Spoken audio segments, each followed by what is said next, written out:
Supreme court का 41 आज़ाद अरकान को 15 रोज़ की मोहलत। इलेक्शन कमीशन का आज़ाद अरकान के बयान हल्फी की सख्त स्क्रूटनी का फैसला। इलेक्शन कमीशन ने कानूनी टीम और मुतल्लिका विंग्स को हिदायत जारी कर दी। मज़ीद तफसीलात जानेंगे बोल न्यूज़ के नुमाइंदे फ़हद चौधरी से।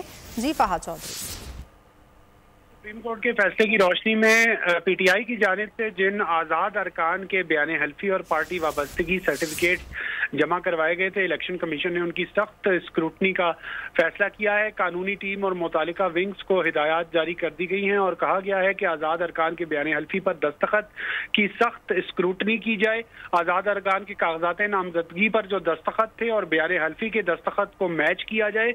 जिन अरकान के दस्तखत मुताबिकत न रखते हैं उनका वाबस्तगी फॉर्म कबूल ना किया जाए। इलेक्शन कमीशन ने 41 आज़ाद अरकान के कागजात नामजदगी फॉर्म मंगवा लिए हैं। मुतालिका विंग से और जराये के मुताबिक स्क्रूटनी टीम आज़ाद अरकान के बयानी हल्फी और कागजात नामजदगी पर दस्तखत से मुतालिक रिपोर्ट कमीशन को पेश करेगी।